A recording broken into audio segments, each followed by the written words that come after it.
তো ইতিমধ্যে কিন্তু প্রচুর পরিমাণে লোকের বাড়িতে এসআইআরের হিয়ারিংয়ের নোটিশ চলে এসছে এবং সবার কাছে একটাই প্রশ্ন, সেটি হচ্ছে যে এসআইআরের হিয়ারিংয়ের জন্য কী কী ডকুমেন্টস জমা দিতে হবে এবং কী কী ডকুমেন্টসের জেরক্সের প্রয়োজন এবং অরিজিনালের প্রয়োজন। এবং আরেকটি প্রশ্ন, যারা বাইরের রাজ্যে কাজ করছেন বা বাইরের দেশে কাজ করছেন তারা হিয়ারিংয়ে উপস্থিত না হতে পারলে সেখানে কী কী করার প্রয়োজন।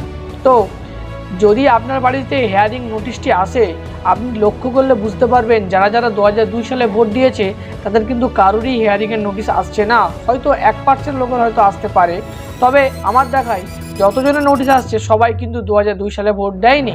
এবং আরেকটি বিষয়, সেটি হচ্ছে ম্যাক্সিমাম জনের যাদের কোনো ভুল নেই তাদেরকে ডাকা হচ্ছে যে আপনি যার আন্ডারে ম্যাপিং করিয়েছেন তার আন্ডারে 6 জনের অধিক ম্যাপিং করিয়েছে।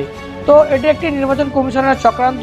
সে যাই হোক, তো কী কী ডকুমেন্টসের প্রয়োজন, তো আমরা অনলাইনে কিন্তু বেশ কিছু জনের হিয়ারিং কাজ করেছিলাম, আপনাদেরকে দেখিয়েছি আগের ভিডিওয়। তো সেখানে মেনলি 3টে জিনিসের কথা বলা হচ্ছে। সেটি কি, একটা হচ্ছে proof of relation with your parents or proof of relation with grand parents. ঠিক আছে, তো এখানে আপনার যার আন্ডারে ম্যাপিং করিয়েছেন আপনার বাবা হতে পারে, তো তার সঙ্গে আপনার সম্পর্ক কী সেখানে একটা ডকুমেন্টস। আরেকটি হচ্ছে আপনার গ্র্যান্ড প্যারেন্টস, তো আপনার বাবা 2002 সালে যার আন্ডারে যা গার্জেন ছিল মানে আপনার দাদু, তার সঙ্গে আপনার কী সম্পর্ক। তো সেখানে আপনি কোনো ডকুমেন্টস পাবেন না, আপনার বাবার ডকুমেন্টস একটি আপলোড করে দেবেন, দিলেই হয়ে যাবে।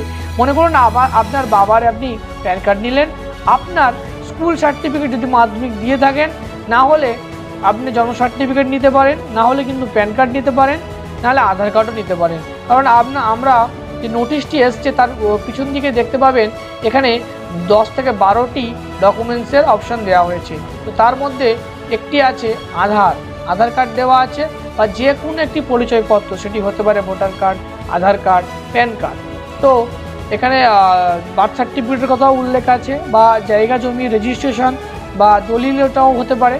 তো আপনি কিন্তু মেনলি 3টে ডকুমেন্টস নিয়ে যাবেন, এটা কিন্তু মিস করবেন না। একটি হচ্ছে 2002 সালে যে এসআইআর হয়েছিল তার যে লিস্ট, যেখানে আপনার বাবা বা যার আন্ডারে আপনি ম্যাপিং করিয়েছেন সেখানে নামটি পুরো হাইলাইট করে দেবেন, হয়ে গেল একটি। তার ফন্ট এবং ব্যাক, শুধু কিন্তু যে পাতায় নাম আছে সেটা দেবেন না, কেন ফন্টটাও লাগবে, আপনার অ্যাসেম্বলি, আপনার কনস্টিটিউয়েন্সি, এগুলো সব প্রয়োজন।